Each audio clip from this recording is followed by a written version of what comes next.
up your YouTube, search for Stukeley Meadows, watch on your big screen. Or another device if you're at home. Get yourself comfy, this could take a while. What a happy scene. Something new every day for your long-term memory. This is so exciting, it is nearly time for a Stukeley assembly.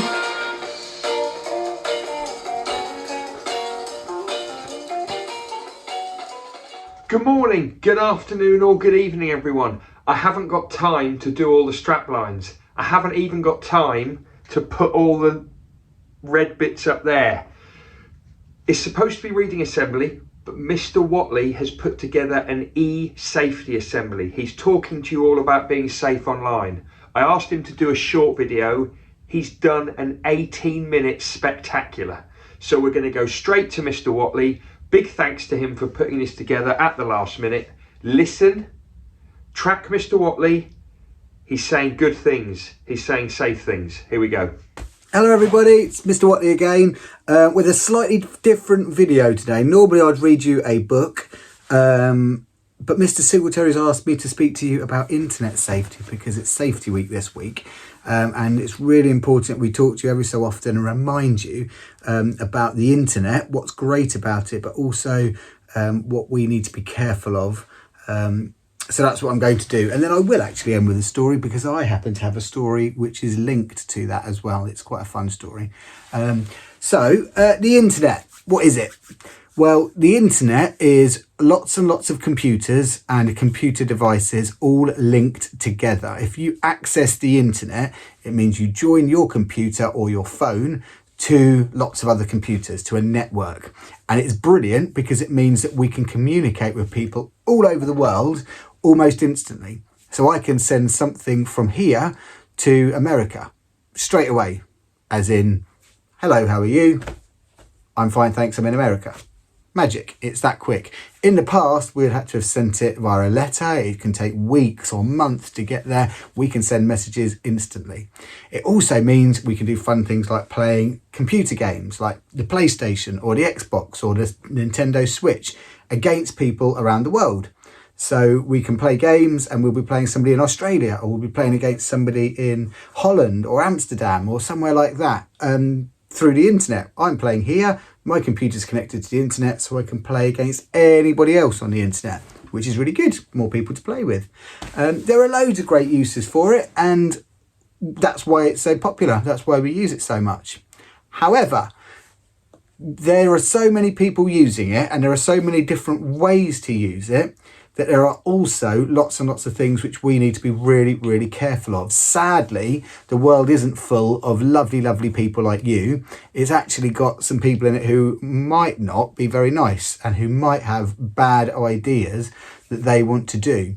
For instance, if somebody knew my email password, they could send an email from my email account to somebody. They might read all my emails and learn lots of things about me, which they can then use to do me harm somehow. So the first thing I want to tell you is about your passwords. Any passwords that you've got, especially as you start to get older, you need to keep to yourself. And the best place to keep them is here. Not really to write them down, because if somebody finds your little book with your passwords in it, they've just learnt all your passwords and they can do things and pretend it's you. So the best thing is to choose a password linked to something that you really like, that you're not going to forget. Make that your password and don't tell anybody. Now, at the moment, obviously your parents, they're fine to tell them your password. So you might have a Numbot's password at the moment. You might have a TT Rockstar's password or an AR password. It's fine for your parents to know that, of course it is. And even as you get older, you might want to share it with people like your parents who you really, really trust. I wouldn't share anything with your friends, even your closest friends. You don't want them knowing your password because they could go on to your whatever it is and pretend to be you and do something that you don't like. Even though they're good friends, they might do that. And so it's just safer not to tell anybody your password. The second thing, we've just talked about playing computer games and talking to people around the world, which is a great thing. it also can be dangerous. There are people in the world who are not very nice. Like I just said, you don't know if you're talking to one of the nice ones. So I would suggest that you don't get into any conversations with people that you don't know. People that your mum and dad don't know as well, is probably the best way of doing it. And if somebody starts chatting to you, because they sometimes do on the internet. I've been playing with people on the internet before, on the Xbox, and then somebody sends me a little message. I don't really know that person, so I tend to not reply. And my sons sometimes play on the Xbox, and they get little messages from people, and I'll say, I don't know who this person is, so we just delete it. It's easier. If you don't know them, you don't know whether they're nice or not, and there's no point in risking it. Okay, so just be really careful talking to strangers. The best thing on the internet is not to talk to anybody you don't know or your mum and dad don't know. It's really, really important that you keep your personal details safe and don't tell anybody on the internet your personal details. So you might be thinking, what do you mean by that? Well, I'm even thinking of things like my name. So if I'm playing against somebody on the internet, I don't want them to know my real name. So you usually have something called a gamer tag on when you're playing on the Xbox or a PlayStation, which is a silly name, or a name that doesn't tell them who you are. They don't know your real name. They don't need to know where you live. They don't need to know where your school is. They don't need to know how old you are. Nobody needs to know that except you and maybe your family. You don't need to know that. So if somebody asks you what your name is, you can actually do something really fun and make something up. I mean, like I said, best not to talk to somebody you don't know anyway, but if you do talk back and they say, what's your name? You could just make something up. Oh, my name's Boris. Why not? Where do you live? I live in Essex. Which school do you go to? Oh, I go to a great school. It's called Leafy School. Make something up. Be creative. Don't tell people your real details, because they can actually then use that to find you. And if they're not very nice, it's best that they don't know where you are. If you see something on the internet you don't like, or if something happens and you really don't like it, something makes you unhappy, there are some not very nice things on the internet. There are some horrible pictures. There might be some horrible videos. There might be something horrible that somebody else has said. The first thing to do is tell an adult that you trust. I've just seen this, or someone's just sent me this. Don't keep it to yourself, because sometimes horrible things stick in here. And if you don't talk about them and explain and mention to somebody else, they stay in here, and it's not very nice. Like I say, there's some not very nice things. So make sure you tell an adult that you trust, mum or dad, or even a teacher. Come and tell me, I've seen this on the internet and I didn't like it. And there are sometimes things we can do about it. If it's something really horrible, we can sometimes get things actually taken off the internet or blocked so that you can't see them anymore. And the other thing I'd like to say is, lots of you, I imagine, especially in year 5 and year 6, are probably starting to get little electronic devices of your own, maybe a phone you got for Christmas or for your birthday, which are great. They're great. We've all got one. All the adults that you know have probably got one. But there are some rules and things that you need to bear in mind when you're using phones. The main thing is to make sure that you're being really, really careful with what you send. If you send a message to somebody, that you're not in control of that message anymore. It's not like if you whisper something to somebody and then nobody else heard it, so it's safe. It's not like that. If you send something on the internet, you no longer have it. You have now just sent it to somebody else's phone. Well, they can then show it to somebody else. So if it's a picture of yourself and you've just sent that to your friend and said, don't show anybody, they probably will show somebody. They probably will. They might send that on to 10 other people. And now that picture you've just sent is on 10 people's phones. Well, guess what? They might send it to 10 people. So now it's on 100 phones. It's really, really, really important you don't send things that you're not happy for everybody else to see. Okay, really important, because once it's sent, you no longer have control over who sees that.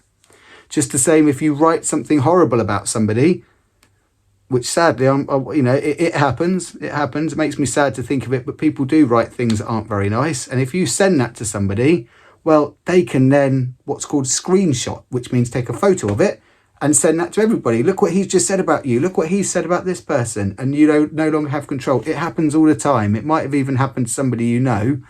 The best and safest way to deal with this, Don't send things that you don't want other people to see. Don't send things that you don't want anybody else to have control of.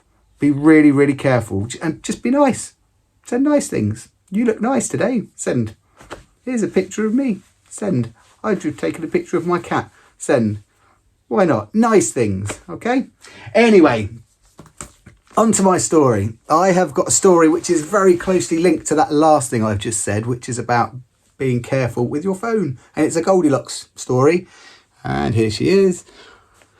And I'm worried about how much battery I've got left on my thing. So if I get cut off, I'll have to make another video which links them. But anyway, here's Goldilocks, a hashtag cautionary tale. So just in case you're not sure what hashtag is, those younger people, sometimes when people send messages on things like Twitter, they put this little symbol, which is a hashtag, and then they say something which is linked to what they're doing. So hashtag Goldilocks is the name of this book. Okay. Here we go. Nice porridgey colours there because it's Goldilocks. Or it could be her hair actually, couldn't it? Who knows? Okay, hashtag Goldilocks. There was a girl with golden hair who used her mobile phone to share her photos and her videos. No harm in that, you might suppose. Here she is, sending her photos and her videos. At first she posted boring things, a selfie in her fairy wings, and looked for likes that didn't come. Well, she couldn't count the ones from Mum. So she wants people to like her pictures. She thought as she lay wallowing, I must increase my following. But how can I attract a crowd? I know, I'll make them laugh out loud. Lol. Laugh out loud. And so she shared on Instagram her baby brother eating jam, all smothered in it head to feet. Her friends adored it. Hashtag sweet. She shared a talking dog called Rover. Uncle Richard falling over. Ah!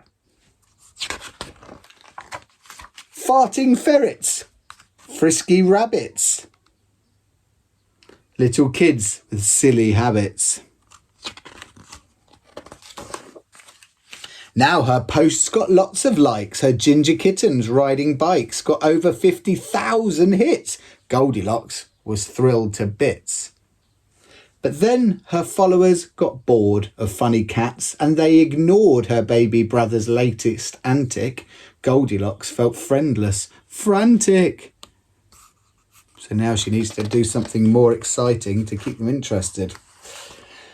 Fearful she would fall from fame, she felt that she must up her game and look for something far more daring, something shocking and good for sharing.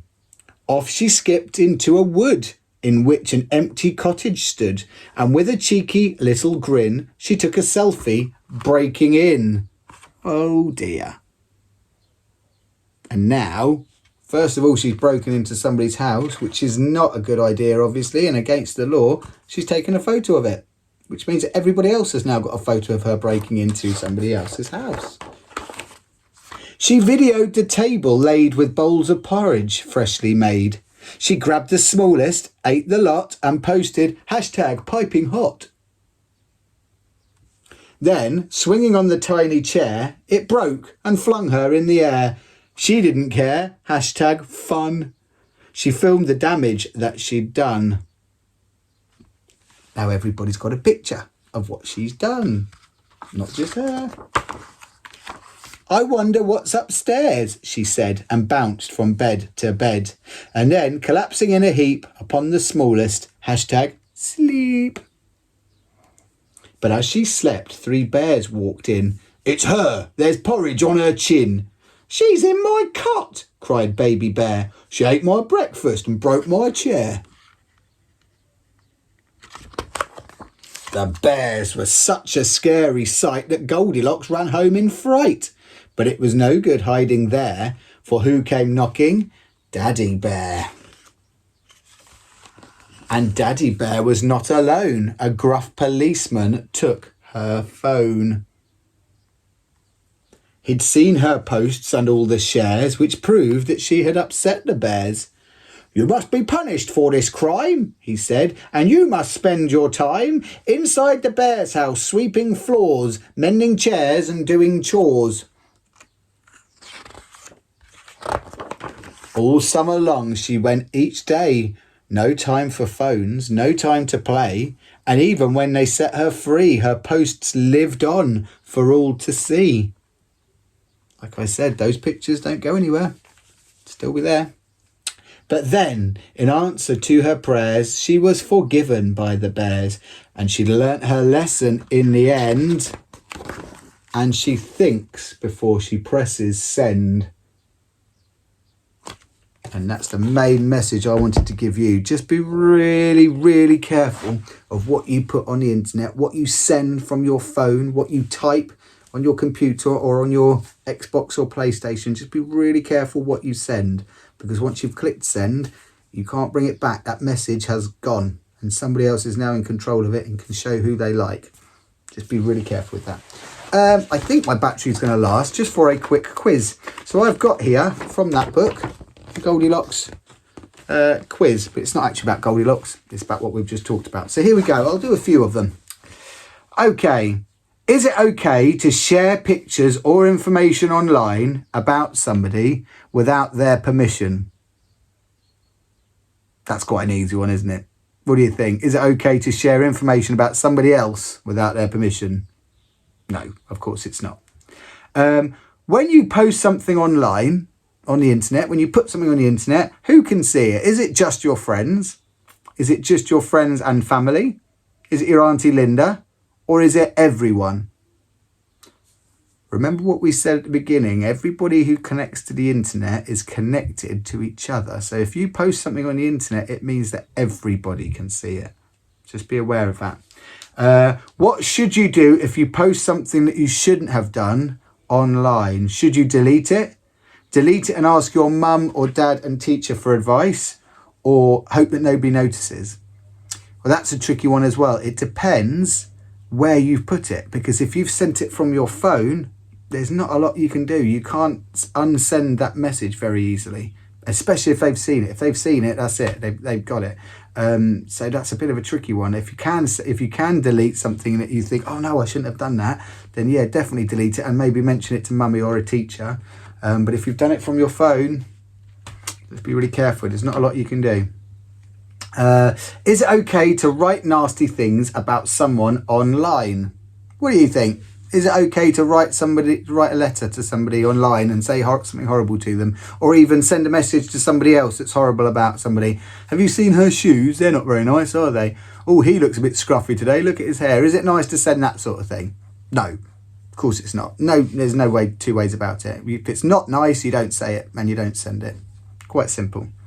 Last one. What should you do if somebody is nasty to you online? So that could be something that they've sent on the internet, something they've sent to your phone that you don't like and they've been nasty. What should you do? Should you keep it a secret? Should you tell your mum, your dad and your teacher? Or should you send something horrible back to them? I suspect that you probably know the answer to that one already and you think, oh, I know, tell my mum, dad or teacher. But you've got to make sure that you do that, because sometimes you don't know what's going on, or you don't stop and think, he's just sent something horrible to me, so I'm going to be horrible back. Might be the first thing you think of. But then it just keeps going and getting worse and worse and worse. You say something horrible, he says something horrible. Horrible, horrible, horrible, horrible. And it goes on and on and on and on. Whereas if it starts with, that person said something horrible, you tell your mum and dad, that person gets told off, stop it, job done, it's finished. I hope this was useful anyway. There are lots and lots of other things. If you're worried about the internet, or you're not sure if something's happening, somebody's sending horrible pictures or videos or messages to you and it's something you're worried about, there are lots of things you can look up, and I'll try and send Mr. Singletary some links so that he can put them on this video as well if there's any more that you want to see. But please do speak to mums and dads and teachers if there's anything that's bothering you. Okay, hopefully next week I'll be back with a regular story. I'm not sure which one yet, I haven't chose it, but yeah, I shall see you then. Take care, bye bye. Massive thanks to Mr. Watley. Loads of interesting information there. It's so important to be safe in school, safe at home, safe outside of your home, and definitely safe online. Thank you, Mr. Watley. Right, let's have a think about birthdays. Hey, hey, hey, it's time to say we've got a Stukeley birthday. Hey, hey, hey, it's time to say we've got a Stukeley birthday. Oh, come on! No birthdays today. No Stukeley birthdays. There is one tomorrow. Let's finish with everyday knowledge for you. And we are learning to remember things worth remembering, learning to remember things worth remembering, learning to remember things worth remembering, everyday knowledge for you. And we are learning to remember things worth remembering, learning to remember things worth remembering, learning to remember things worth remembering, everyday knowledge for you.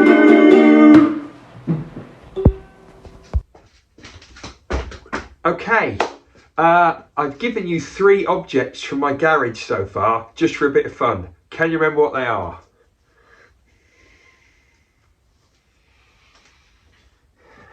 I don't know why we're doing this, it's nonsense. Tape measure. Oh, that actually got me. That actually got me. Dried mealworms, delicious for birds. A model of Evel Knievel, stunt rider. And today I'm adding some green twine. You can use this for lots of things in the garden. Green twine, good job. Right, oh look at this, it's a map of the UK. Yes it is. Right, I'd like you to tell me country 1, 2, 3 and 4. Ready?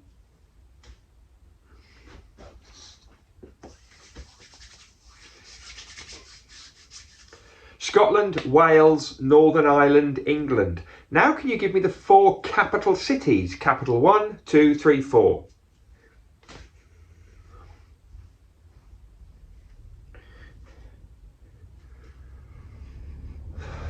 Edinburgh, Cardiff, Belfast and London.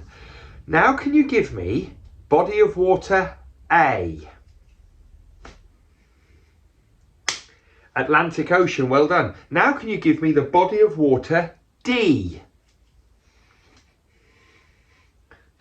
English Channel. Now, lots of you will know the body of water B. It's just between Ireland and England. Ireland, Wales, England. I can't exactly remember. Anyway, it's called the Irish Sea. It's called the Irish Sea.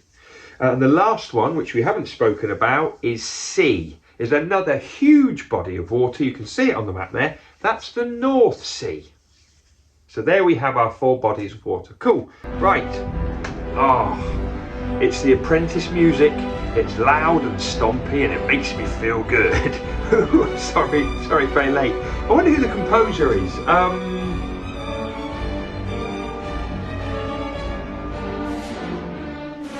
Sergei Prokofiev. Yes, he is. And the name of the piece of music and the ballet it's from? Dance of the Nights from the Romeo and Juliet ballet. Let's finish with a few dates. Which year was the Great Fire of London? 1666. And which year was the Battle of Hastings? 1066. In which year did England men win the Football World Cup? 1966.